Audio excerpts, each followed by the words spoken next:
Perfecto. Pues muy buenas tardes, tengan todos ustedes. Les quiero dar la más cordial bienvenida a este diálogo titulado El papel del ingeniero civil en el siglo XXI a través de la Cámara Internacional de Estudiantes Universitarios, a la cual les quiero dar las gracias por el espacio y tiempo brindado. Y bueno, en esta ocasión nos acompaña primeramente es el estudiante Isaac Gordillo de la Pontificia Universidad Católica del Ecuador. También tenemos a Alejandro Arias, Salim Moreno y su servidor Israel Piedras de la Universidad La Salle, México. Y bueno, me imagino que muchas personas que nos están escuchando son personas interesadas en esta carrera, con ciertas preguntas en mente, en las cuales todas van a ser respondidas, por supuesto, con gusto al finalizar el diálogo. Y bueno, para comenzar me gustaría que cada uno de ustedes, compañeros, me puedan decir qué los motivó a estudiar esta bella profesión. Si me permites empezar, compañero, Uh-huh. yo más adelante les explicaré el motivo poderoso por el cual yo escogí estar aquí mismo y estudiar esta carrera, pero por lo pronto puedo decir que es una de las ingenierías más bonitas que tiene el mundo y en lo personal estoy muy satisfecho con todo lo que he visto hasta ahorita. Perfecto. Continuando la pregunta, en lo particular, igualmente, como el compañero Arias menciona, voy a explicarlo más adelante, pero quiero que la gente se entere de lo impresionante que es la ingeniería civil. Influimos en todo, carreteras, aeropuertos, puentes, donde voltees hay ingeniería civil. Y bueno, a mí me enamoró saber eso, me enamoró saber cómo cambiamos la vida de las personas para bien, y ese enfoque, el de las personas, me enamoró. Eh, por mi parte, siempre en el contexto ecuatoriano vi que la infraestructura, ya sea la vialidad, edificaciones o inclusive el manejo urbanístico, era bastante deficiente. Entonces, veía modos como de darle soluciones, y verme inmerso en la política, verme inmerso en alguna área que pueda aportar a la comunidad. Y me di cuenta que la manera más efectiva de poder aportar es siendo ingeniero civil, ya que con esto se puede asegurar una buena infraestructura, el avance de la ciudad en base a las obras civiles y poder tener un papel importante aquí en mi contexto, en mi ciudad, Quito. Perfecto.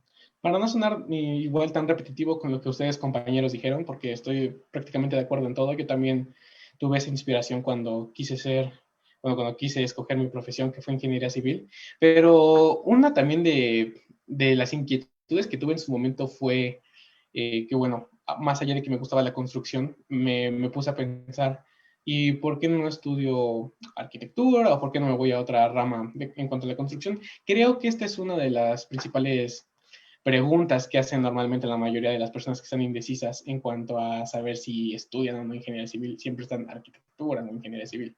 Entonces, creo que a mí sí me gustaría como decirles un poco que en este diálogo vamos a exponer y a platicar un poquito sobre, si bien un poco esas diferencias, también sobre todo cómo se complementan mucho estas profesiones. No sé si a alguno de ustedes les gustaría empezar comentando algo.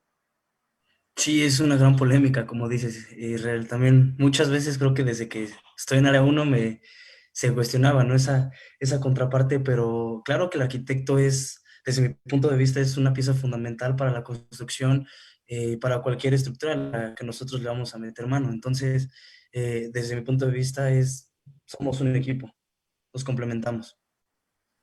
Muy bien, sí, concuerdo. Tomando la palabra, en este punto yo creo que es importante saber qué hace realmente un arquitecto. En lo particular tengo bastantes amigos que tienen esta profesión y he trabajado con ellos. ¿Qué me han dejado sus ideas generales? Es que su trabajo es hacer que el cliente, la idea que tiene de su casa y eso la logra proyectar. Y es más que la logra proyectar, la logra hacer mejor, porque al final le da satisfacción, cubre sus necesidades, cubre muchos puntos.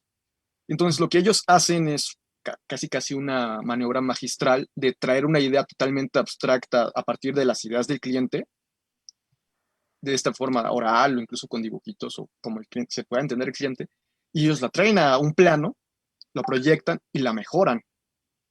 Entonces, en ese momento es cuando entramos también nosotros, pues ya teniendo ellos la idea de traer la satisfacción del cliente, nosotros teniendo la idea del arquitecto, ahora sí la hacemos más realidad a partir de las normativas, a partir del cálculo, a partir de todos los conocimientos que tenemos como ingenieros para mejorar esos proyectos.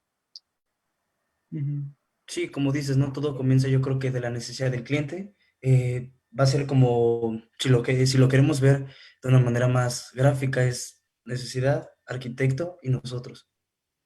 Exactamente, al final de cuentas el ingeniero siempre se tiene que apoyar el ingeniero se tiene que apoyar del arquitecto para poder dar efectivamente una vivienda conforme a lo que se establezca en el plano arquitectónico, porque hay que recalcar que el ingeniero se tiene que basar principalmente en el plano arquitectónico.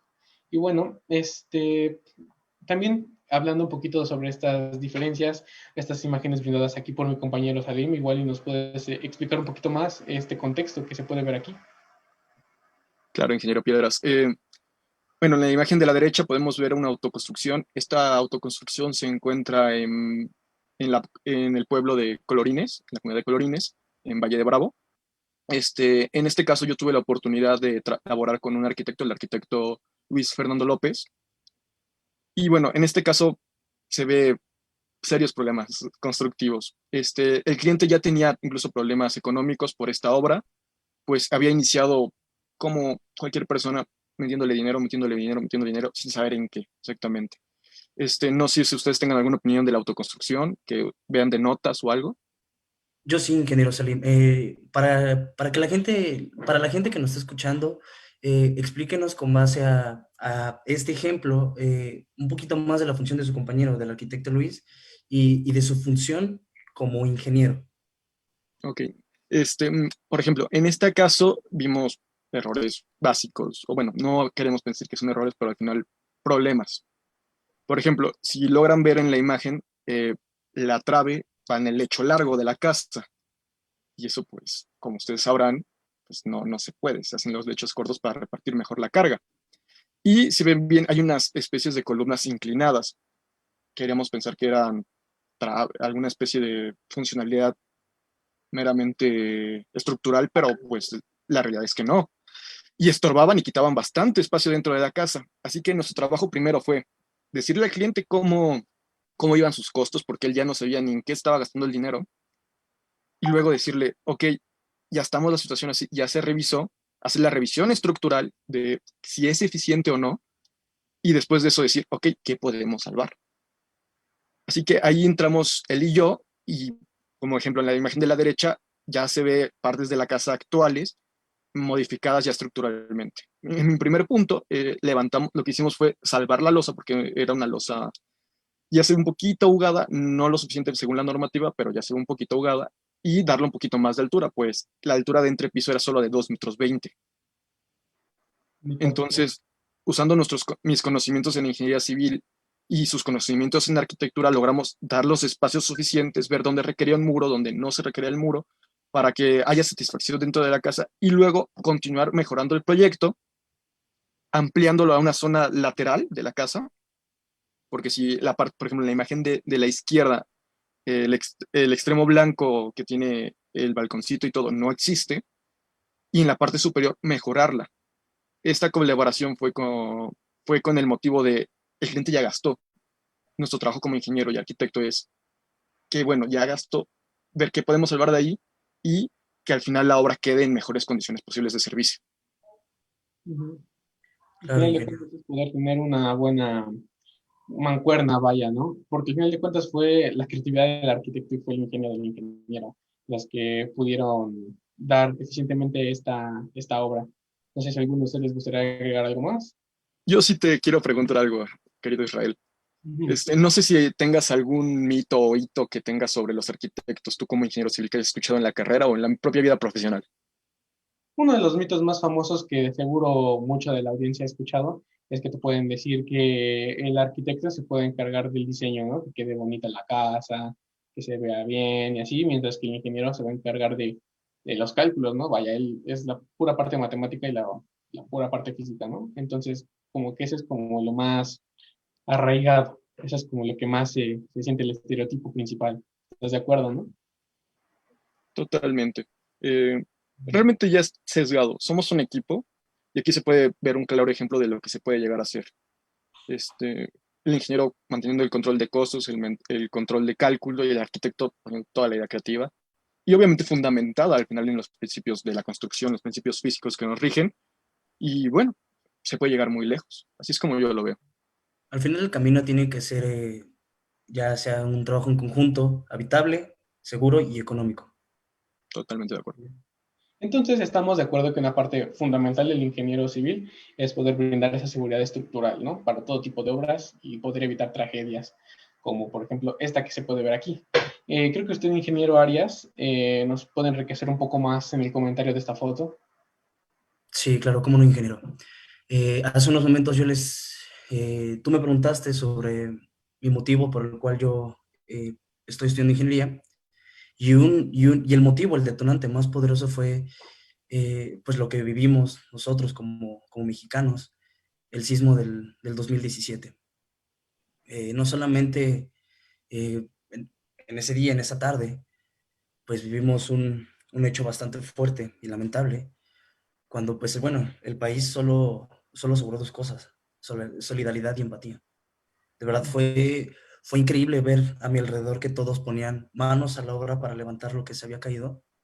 Y desde ese momento yo siempre quise hacer algo más, quise participar en un momento, no solamente lo poco que podía hacer, sino dije y me prometí que cuando estuviera esta situación en mis manos, yo no dejaría estas cosas, porque creo que antes de meterme a la carrera no estaba consciente de que también nosotros salvamos vidas. Y no hablamos de una, de dos, hablamos de miles. Entonces, ingeniero, imagínese si, no sé, levantamos un edificio de 20 niveles, ¿cuántas pérdidas humanas no habrían? Para el uso que se le dé, ¿no? Y colindantes alrededor y lo que pueda suceder. Pero una pérdida humana debe ser frustrante y lo peor que puede pasar. Entonces, quiero invitar a la audiencia, quiero invitarlos a ustedes como a reflexionar en esta parte de que no solamente el ingeniero son partes en matemáticas, sino también nos involucramos con la vida humana. Y es lo más bonito que yo veo en esta carrera.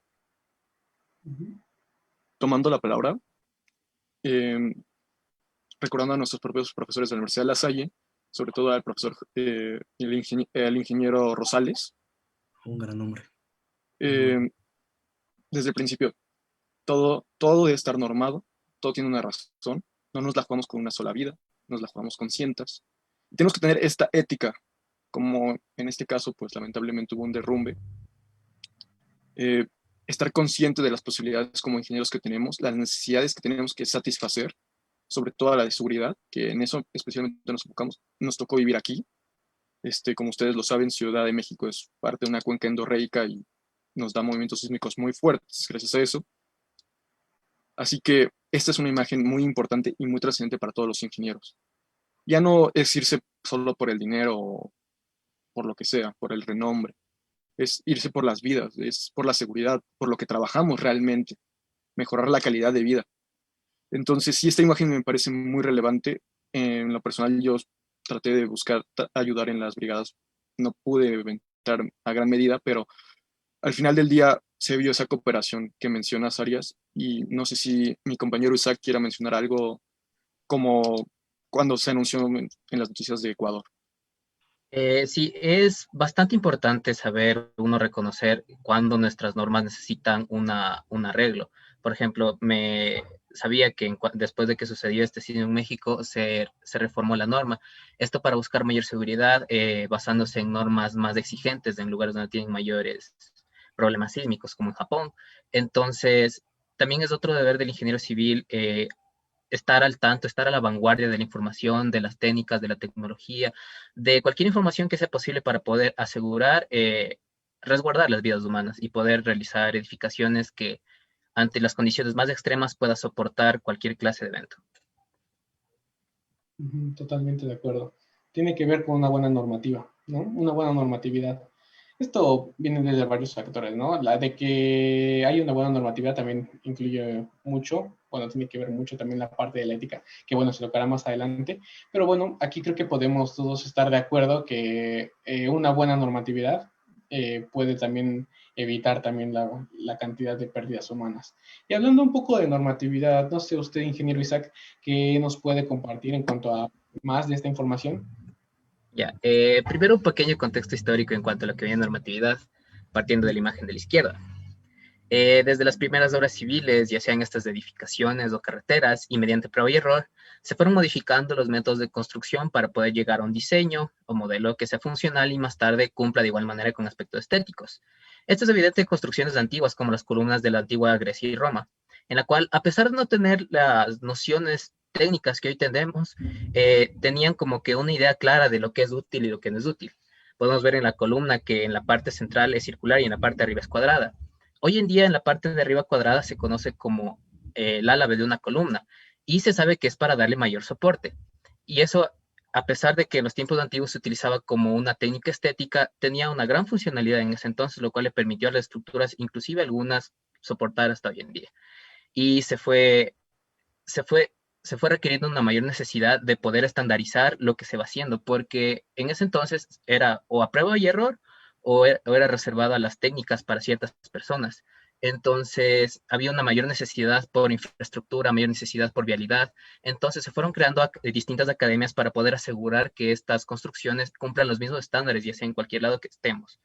Se fueron creando las primeras academias francesas de ingeniería y también alrededor de 1870, creo que es, no recuerdo bien, se creó la primera institución en cuanto a carreteras, que es la ASHO, que más tarde se convertiría en ASHTO, que hasta hoy en día sigue siendo una de las mayores eminencias en cuanto a normativa. Y por otro lado, tal vez tengan algo más que aportar, Yo uno de tengo una ustedes, pregunta para usted, ingeniero Isaac. claro. Entonces, el conocimiento, vaya, del ingeniero civil se va adaptando con el paso del tiempo o simplemente con el pasar de los años eh, se buscó una normativa para cerrar este tipo de aspectos. Fue consecuencia de la necesidad, porque supongamos el caso de las carreteras de la antigua Roma. Tenía muy buenas carreteras, pero si estos buscaban realizar comercio con otros sectores, supongamos algún sector aledaño, algún imperio aledaño, no podrían porque las carreteras que hay en Roma no son las mismas que hay en otros lados. Entonces van haciendo las necesidades de tiempos muy antiguos de una infraestructura que sea igual en todas partes para poder garantizar una infraestructura adecuada, valga la redundancia. Justamente tomando la palabra, eh, el propio sismo del 17 cambió las normativas de la Ciudad de México de construcción. Entonces, sí, yo estoy de acuerdo con él que las normas van cambiando con el tiempo, van mejorando según la necesidad que tiene la comunidad. No nos Este, por- olvidemos también del espacio. No nos olvidemos también que va a cambiar mucho la normativa aquí en la Ciudad de México, una ciudad construida sobre un lago, a una normatividad en la ciudad de Monterrey, por poner un ejemplo. Y ahorita que estoy viendo estas imágenes, me parece muy curioso la imagen de la derecha, porque al final de cuentas son esos famosos baches. No nada más, creo, me puede confirmar usted, ingeniero Isaac, no nada más los encuentras en Ecuador, los encuentras en México y en varios lugares. Entonces también esto nos puede hablar vaya de una normatividad fallida también. Ya, esto es bastante común en países latinoamericanos, donde se puede ver bastantes baches e inclusive en todos los países existe alguna clase de línea o de departamento que se ocupe de estos baches, lo cual es prácticamente simbólico, porque en realidad no es que sea eficiente este tipo de sistemas. Entonces, en cuanto a esto, este es otro tema que quería topar, que es el cumplimiento de la normatividad, porque supongamos para proyectos públicos o proyectos de importancia como edificios o carreteras, digamos que se cumple la norma parcialmente, porque las normas se siguen los lineamientos que dicen las normas para la construcción y para señalética, pero no se cumple lo que dicen las normas en cuanto a ensayos, porque a pesar de que uno solo vea construir y de que van poniendo material en la carretera, hay mucho más atrás de ello, planificación, factibilidad, prefactibilidad, hay demasiadas cosas. Entonces, el principal problema de los baches es que no se realizan los ensayos necesarios, ya sea en los materiales o en la carretera. Entonces, estos pequeños baches que se ven aquí, en realidad no nacen directamente de la noche a la mañana. Primero nacen como pequeñas grietas, las cuales se van deteriorando a través del tiempo debido a la falta de atención. Y otro pequeño tema que también quería topar, o antes de que quieran aportar algo, antes de topar otro tema. Sí, claro, entonces como cerrando esta parte, la normativa la hay entonces, si no va a ser deber del ingeniero seguir al pie de la letra. ¿No es Ajá, así, colegas? Justamente, exacto. es más, me gustaría ver estos baches más como un error que una falta de ética en el trabajo. Ujú. Pues la normativa ya existe, como tú mismo lo mencionaste, puede ser muchos los errores que pudieron hacer ahí, desde que no se hizo bien la base o se regó o se hizo mala legadura. El punto aquí es eso, ¿hasta qué punto va a ser nuestra ética afectar una obra? Y aquí es un claro ejemplo. Ujú. Ese es el Claro, papel. porque estos estudios de suelo son en realidad bastante caros. Inclusive suelen representar un rubro bastante alto en los estudios. Entonces la gente, hay algunos maestros, hay algunas personas encargadas de obras en las que por ahorrarse algunos dólares, porque cualquier ahorro va en cierta parte directamente al bolsillo de quien esté planeando, por ahorrarse ese dinero, en realidad está afectando bastante a la infraestructura, a la aceptación ciudadana y también a la economía. Ujú. Sí, totalmente de acuerdo. También lo que puedo coincidir, y ahorita que se tocó también un poco los temas de que es común en ese tipo de países, los problemas de baches y así, al final de cuentas es parte de la normativa. Y algo que podemos compartir o coincidir es que esta carrera al final de cuentas es universal, ¿no? La ingeniería civil es, para empezar, es la más antigua de las ingenierías, por lo que se ha dicho. Entonces, creo que sí estaría muy interesante abordar un poco sobre la universalidad de la ingeniería civil. Podemos ver aquí, por poner un ejemplo nada más, una carretera en Ecuador y otra carretera en México. Entonces podemos darnos cuenta nada más de primera instancia que son muy similares en cuanto a, vamos a pensar, procedimientos constructivos. No sé si a alguno le interesa aportar algo. Justamente, pues eso es lo que se sorprende, ¿no? Al final hay una universidad, hay normativa, incluso internacional, recordando las ISO, este, y aquí se va a construir con diferentes retos al final de todo, pero se va a construir igual, aquí en México como en Ecuador, como en China, como en Europa. Al final del día, ese es el punto de la ingeniería civil. Somos la madre de todas las ingenierías, y es la aplicación universal de estos métodos la que ha llevado a estandarizar, generando la normativa, y a poder construir esto en todo el mundo. Y eso ha permitido a mejorar los sistemas. Lamentablemente, en México y supongo que igual en Ecuador y en gran parte de Latinoamérica, eh, no tenemos todos los recursos del mundo. Entonces, tenemos el deber como ingenieros, como gente que ingenia, que realmente es nuestro término original, enfrentar esos retos con los recursos que tenemos y resolver cualquier problema, que al final lo hemos demostrado, se sigue demostrando con los años que los ingenieros latinoamericanos son de los mejores del mundo, y esto es un claro ejemplo. Tomando la carretera de México, que es la de Estado de México, fue en pleno cerro. Las terracerías que se tuvieron que ir, el movimiento de tierras, todo lo que debió pasar esa carretera, logramos resolver con el equipo que fuera, pero salió. No sé si pase mismo reto en Ecuador, compañero Isaac. Sí, pero más apegado en otro contexto. Por ejemplo, el metro de Quito, que es famosísimo, cualquiera que conocer, que tuvo problemas, pero nosotros no pudimos construirlo debido a que no teníamos tuneladoras, no teníamos la tecnología. Pero otras obras que ya competen netamente ingeniería estructural o en la que se tiene material, se tiene la posibilidad de construir como el edificio de Lunasur, fue totalmente ingeniería ecuatoriana. Inclusive yo antes pensaba que contrataron gente, ingenieros internacionales para construir eso. No, todo fue netamente ingeniería ecuatoriana y eso muestra la capacidad que tenemos y la creatividad que podemos llegar a tener si nos proponemos cumplir un proyecto adecuadamente. Perfecto. Yo puedo decir que al final de cuentas la universalidad empieza primeramente por ese sentir del ingeniero de poder construir cosas para facilitar las necesidades del hombre, ¿saben? Es para poder hacer la vida más cómoda, poderla hacer más fácil y en una carretera poderla hacer más rápida inclusive. Bueno, si me lo permiten, es cierto, y bueno, ya sabemos que el ingeniero ya conociendo un poco más la normatividad, pueden hacer grandes cosas. Yo, algo que me gustaría también que la audiencia que nos está viendo, si todavía sigue un poco indecisa en esta carrera, lo maravilloso que es que pueden hacer grandes obras. Aquí podemos ver ejemplos sobre canales, podemos ver ejemplos sobre presas, podemos ver ejemplos sobre puentes. O sea, son grandes obras que el hombre, el ingeniero, ha ido aprendiendo, aparte de conforme el paso del tiempo, ha ido también aprendiendo por una buena experiencia. Y como ya les mencioné, también por esa necesidad de querer mejorar un poco la vida del hombre. No sé si alguno de ustedes quiera comentar un poco sobre las grandes obras de la ingeniería civil. Abordando lo que decía el ingeniero Salim sobre todo que para donde voltemos a ver es será ingeniería civil, vaya.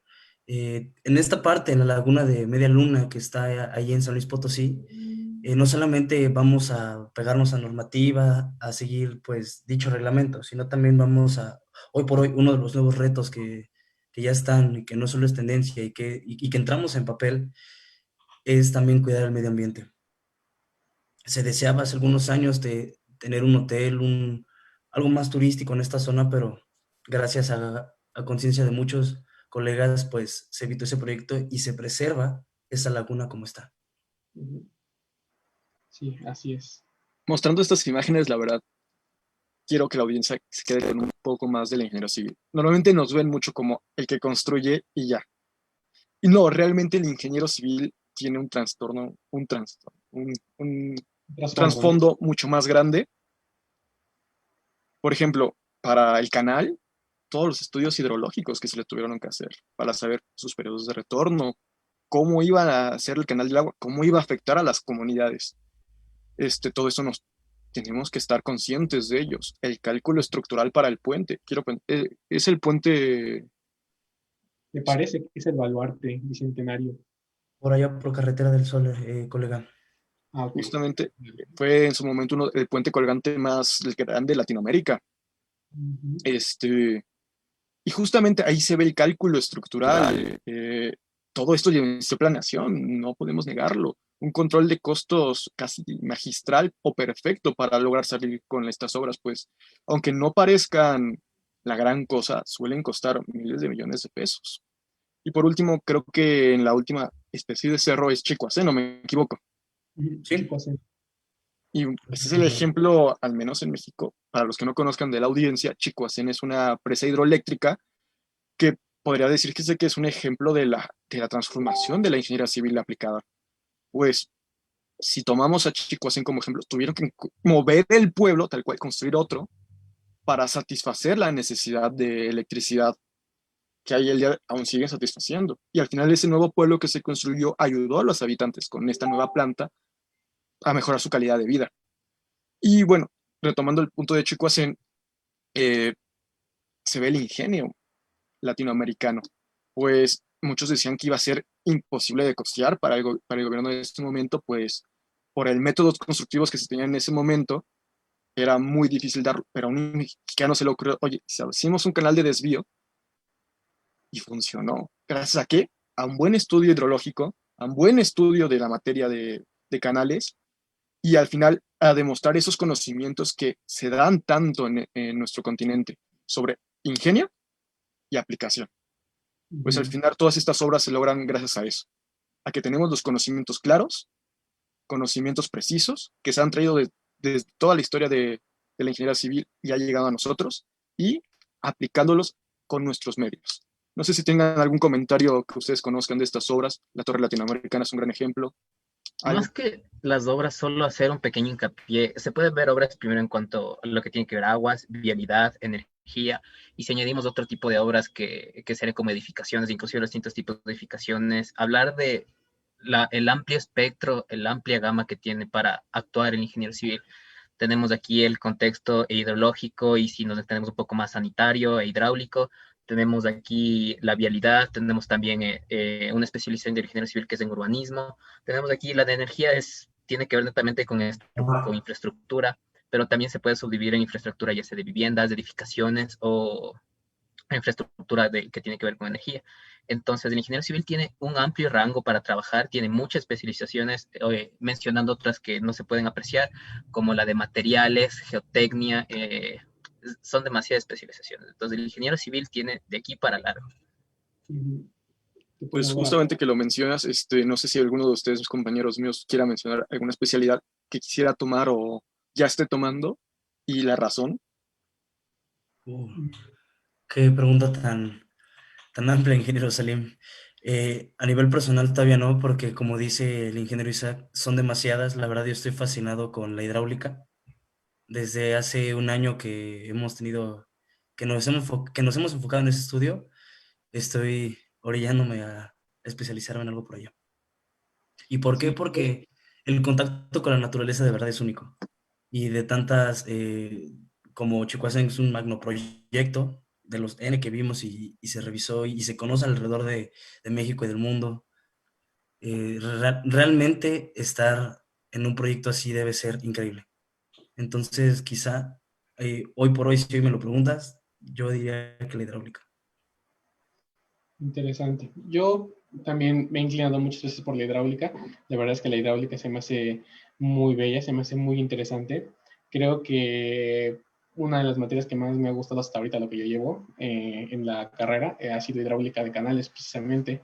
Es muy interesante hacer un estudio, pero también se me hace muy interesante cómo la hidráulica va participando en el alcantarillado, cómo va participando en unas presas para poder generar, vaya, una presa hidroeléctrica o demás conceptos, pero también una de las ramas, especialidades que también me interesa mucho es también la parte del urbanismo. También me he sentido como muy interesado en este tipo de temas para poder mejorar un poco una ciudad. Entonces, algo que también tengo yo en mente es poder seguir aprendiendo de lo que me va restando de la carrera, poder definir bien una especialidad, así como mi compañero, el ingeniero Arias, poder definir bien una especialidad. Y bueno, no sé si ustedes tengan ya en mente así seguro en qué se pueden especializar. Yo simple y llanamente me gustan las estructuras, siempre me han gustado, me parece fascinante los retos que convienen, las distintas posibilidades que hay, distribuciones, todo depende de la creatividad y de qué tan capaz o qué tan difícil puede llegar a ser un problema y la capacidad de uno. Entonces, me gustan los retos y por eso me gusta a mí lo estructural. Ujú. Bueno, en lo particular, en mi caso, tuve la posibilidad de iniciar una pequeña especialidad de injerencia de proyectos a temprana edad. No la logré terminar por eso en el Colegio de Ingenieros Civiles por medio del CAPIT, pero justamente me enamoré del concepto de la gerencia de proyectos, pues es lo que no ven las personas y al final puede ser es mejor dicho, es parte fundamental de cualquier obra. Dando ejemplos claros, el canal de Panamá quebró a Francia por una mala planeación, bueno, dicen que fue por la enfermedad, pero al final fue una mala planeación de falta de conocimientos por la zona y el trabajo. Y quiero que se entienda que la gerencia, todo eso como la planeación, los costos, el capital humano, las tecnologías que se van a implementar, todo eso se va a encargar la gerencia. Y ustedes no me lo dejan mentir, cuánto dinero y cuánto tiempo no se llevan estas obras. Y cómo cambiar simplemente un día de trabajo por moverlo, porque lo que sea, cuánto nos puede llegar a afectar. Imagínense, llega la olla, ya no llega la olla y por el falta de conocimiento del clima, ya no se sirve. Se perdió toda una olla. Son pérdidas también económicas, ingeniero. Sí, sí. Justamente, y el ingeniero tenemos que cuidar eso. Muchas obras, por ejemplo, estas tres que se muestran fueron con capital de gobierno. Entonces, es parte de cuidar el patrimonio de nuestra nación. Ujú. A mí me Tenemos esa, gusta. obli- tenemos esa obligación moral. Compañero Piedra, ¿sí vas a mencionar algo? Sí, efectivamente, esa parte de la moralidad es algo que me gustaría tocar, que la ética, vaya, es una de las principales herramientas que debe también tener un ingeniero civil. No por ahorrarte unos pesos vas a meter materiales de peor calidad, ¿saben? Entonces, no sé, ingeniero Arias, le gustaría Eh, comentar un poco sobre la ética. Perdón, Sí, claro, ingeniero. Como ya lo he mencionado, yo estoy muy casado con esta parte porque Quedé fascinado con las normativas de mi país. Incluso en un futuro quiero llegar a ser DRO, ya muchos años después por la inspiración de docentes que hemos tenido. Entonces, realmente tener esa ética de seguir al pie de la letra la normativa, cuidar los costos, como decía el ingeniero Salim, es una parte muy importante dentro del proyecto. Realmente en nuestro país, pues se puede, digo, como en todo, se puede innovar a veces, pero nosotros tenemos la obligación de que se cumpla.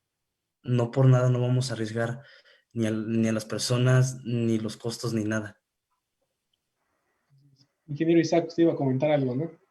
Y considero la ética que va más extenso de ahorrarnos el dinero, sino tener nosotros mismos la capacidad de saber decir no a un proyecto. Por ejemplo, a un profesor mío me contó que él rechazó un proyecto porque le tocaba poner una distancia de 9 metros entre apoyo y apoyo y era en un edificio y era prácticamente como hacer casi un puente. Entonces, él tuvo el valor de rechazar, era un proyecto grande y tuvo el valor de decir, no, yo no puedo y esto en realidad constructivamente es poco eficiente. Entonces, también, como dije antes, parte de la ética es decir no a los proyectos, a proyectos que van a afectar a las comunidades, proyectos que en realidad son inviables o proyectos que en cuanto a su naturaleza son estructuralmente o no, no tiene punto, o sea, son riesgosos. Sí. Sí, totalmente Yo de puedo acuerdo. decir que, bueno, continuando un poco con este tema de la ética, una imagen graciosa que nos pareció, creo que es también importante para poder hablar un poco más de la ética, ¿no? Y es, bueno, este tipo de imagen, o sea, vaya, o sea, una rampa que no tiene mucha funcionalidad. No sé, ¿qué pueden opinar ustedes, ingenieros? Pues bueno, se ve el ingenio latinoamericano justamente ahí, si me lo permiten decir. Al final se resolvió como se pudo, ¿no? El problema con los medios que se tiene. Pero Mm, trayendo el tema de la ética, justamente es pensar en esto. Quiero pensar en lo personal que el municipio o simplemente la obra ahí va, falta, es la terracería apenas, están tirar la carpeta, pero pues bueno, ¿qué estamos dejando? El constructor, ¿cómo se atrevió a dejar una banqueta en esas condiciones, sabiendo los problemas que podía tener alguien con discapacidad motriz? Esto. exacto. Entonces, justamente trayendo el tema de la ética, yo creo que como ingenieros tenemos la obligación moral y como seres humanos de estar consciente del contexto social que actualmente vivimos, de un contexto tecnológico, de un contexto ambiental que nos tocó lamentablemente cargar. Y este es un claro ejemplo les repito, quiero pensar que simplemente es que aún no se ha llegado a tirar la carpeta asfáltica, pero en caso de que esa, el término real, pues quiero pensar que fue un error y no una falta de ética del ingeniero que dijo, ¿sabes qué? Yo ya terminé aquí, hazle un chaflancito ahí y que salga como se pueda, ¿no? Al final, como ingenieros tenemos esa obligación moral de pensar, como muchos de ustedes lo han dicho, en los ciudadanos, en la gente que va a usar al final nuestros trabajos para su vida diaria. Ujú. Sí, así es. Bueno, también creo que uno de los temas importantes que a la gente que nos está viendo les gustaría saber un poco es sobre qué obstáculos y dificultades hemos vivido los estudiantes de ingeniería civil durante la pandemia. Yo en cuanto a lo que les puedo decir, no nada más con la imagen que estamos viendo, es simplemente, por ejemplo, las prácticas, que a veces en cuanto a materias de geotecnia no podíamos estar estudiando los suelos como nos hubiera gustado por esta pandemia. Creo que sí es un poco difícil algunas veces poder darle como continuidad, poderlo hacer más práctico, pero no sé qué piensen ustedes. Sí, O no, en sea, definitiva, por favor. perdón, ya, sí, nuestra carrera es bastante práctica, ya sea como las especializaciones que dijeron, hidráulica, gerencia, no tanto estructuras, geotecnia. Nuestra carrera es bastante práctica y pienso que la educación ha sido truncada en esta pandemia porque no vamos a salir con el conocimiento práctico adecuado y a pesar de que no representa un gran riesgo si tenemos claros nuestra teoría, eh, debemos también tener una buena parte de práctica, porque el ingeniero civil en realidad es bastante práctico. Uh -huh. Yo creo que ha sido todo un reto para nuestros profesores, como para nosotros mismos, este, esta pandemia. Muchos profesores ya superan ciertos años de edad y no tenían los conocimientos técnicos para dar clases en línea. Aún así, en menos en nuestra casa, en la Universidad de La Salle, he visto ese espíritu en avanzar en este medio para transmitir lo mejor posible que tienen. Muchos de ellos, recordando las clases de hidráulica con el ingeniero Ildefonso, eh, buscaban videos justamente para mostrarnos cómo funciona un vertedor, cómo se veía una sigmocio. Todas esas cosas al final son cosas que valoramos y nos permiten entender mejor los temas. Es difícil, estoy totalmente de acuerdo con ustedes que es una carrera totalmente, necesita estar práctica, saber cómo se hace la mezcla, cómo se va a servir, es necesario verlo. Y sí ha sido un reto, pero trayendo el punto del arquitecto y del ingeniero, también nuestras casas deben ser satisfactorias para este punto, pues ya vemos la necesidad de nosotros mismos a estar en un espacio que nos satisface en todas las actitudes. En muchos casos contamos con eso y al final eso va a empeorar la educación. Ese es mi punto de vista. Ingeniero Arias, ¿iba a comentar algo? Sí, realmente yo creo que no solamente nos podemos encerrar en nuestra casa de estudios, yo creo que alrededor del mundo, viviendo actualmente la pandemia, ha sido un compromiso tanto de docentes, de nosotros como universitarios, estudiantes de otros grados. Realmente estar sentado mucho tiempo, no saber la tecnología ha sido de un año para acá bastante difícil y abordando lo que dice el ingeniero Salim, si realmente nuestra casa de estudios ha hecho piruetas por llevar esto a cabo y más como, pues como un ingeniero los ensayos de laboratorio simplemente no me dejarán mentir lo complicado que fue agarrarle una práctica o cuando nos intentaban describir un suelo, pues es muy difícil imaginarlo si no lo tienes aquí tangible. Entonces ha sido un reto muy, muy fuerte.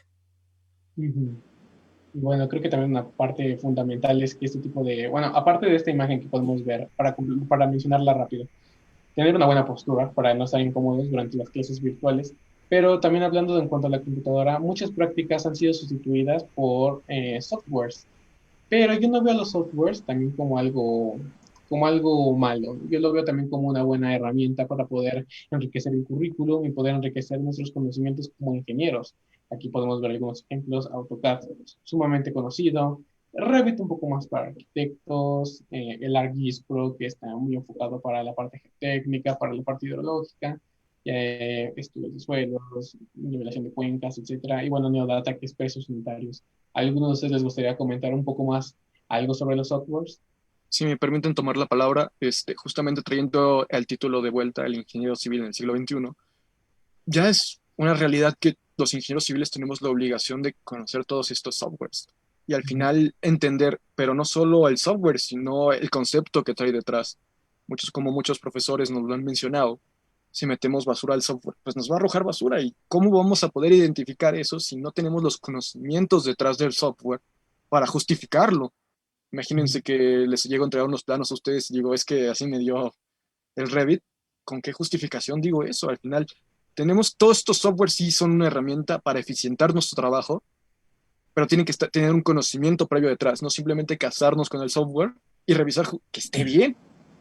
¿Cuántos de esos no deben tener un error? Y gracias a Dios, supongo que ya se han arreglado con los años, pero al final es tener ese espíritu, esa ética para revisarlos, porque quién cuántos lo harán, y tener el saber usarlos. Así es.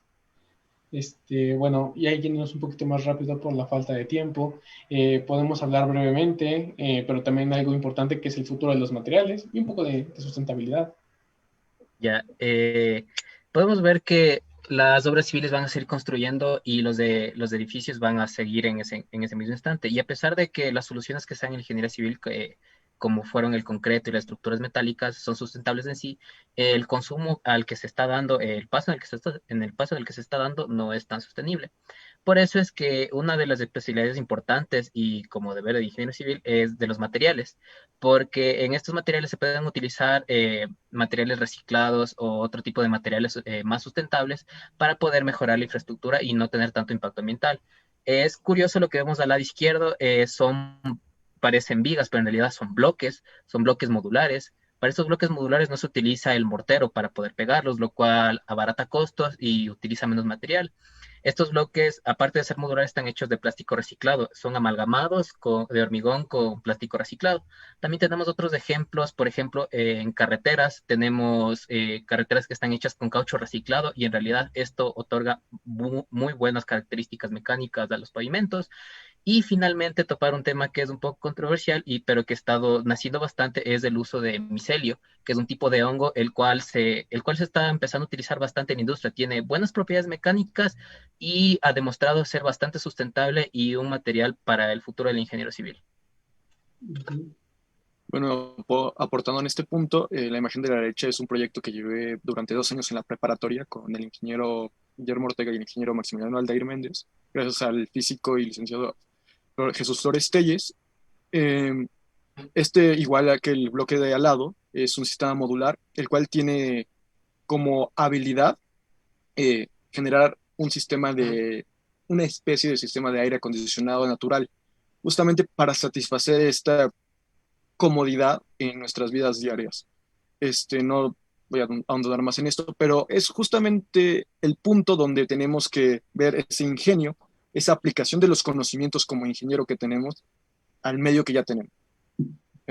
Trayendo el título de nuevo del ingeniero del siglo XXI, es fundamental tener en cuenta la sustentabilidad de nuestras obras y tener en cuenta que todas las obras que vamos a hacer van a afectar. Pero ¿qué tanto van a afectar? Eso lo tenemos que resolver nosotros.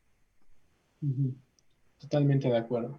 Bueno, ya para continuar, las certificaciones, este tipo de certificaciones también tienen que ver mucho con la parte sostenible. Este punto para finalizar esta presentación. No sé si a alguno de ustedes les gustaría aportar un poco sobre estas certificaciones WELL y LEED. Si quieres, tomo la palabra.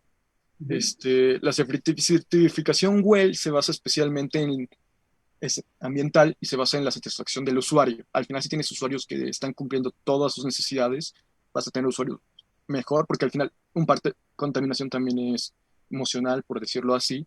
Si el usuario no se siente satisfecho, va a generar problemas al final en su vida y pues, se puede considerar un tipo de contaminación.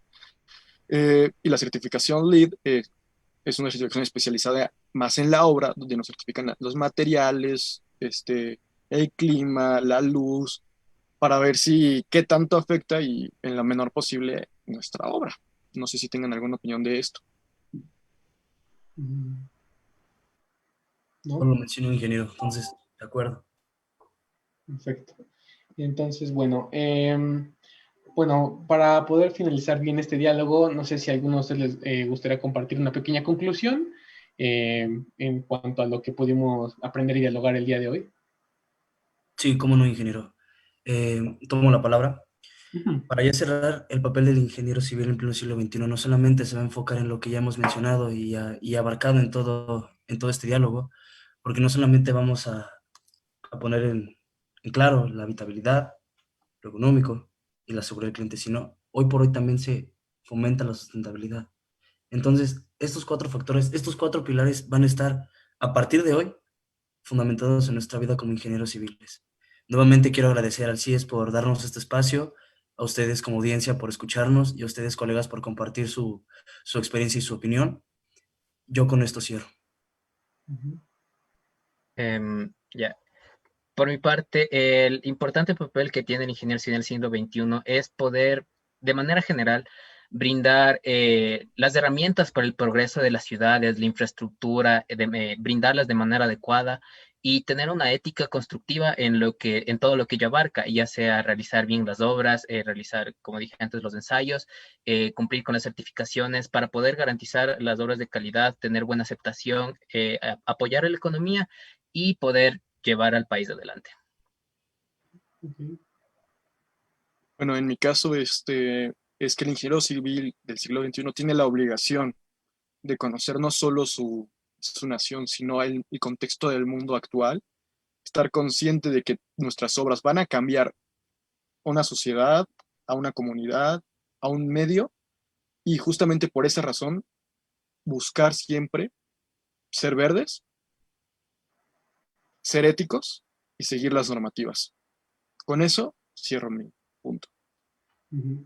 Para concluir, a mí me gustaría comentarles que efectivamente el ingeniero civil en el siglo XXI es esa persona que con las herramientas que ya aprendió y adquirió, poder mejorar el entorno que lo rodea y también poder mejorar también el mundo que tiene. Una parte fundamental también del ingeniero civil es que para que lo logre tiene que ser una persona con una buena ética, que respete mucho la normatividad, como lo acabamos de ver.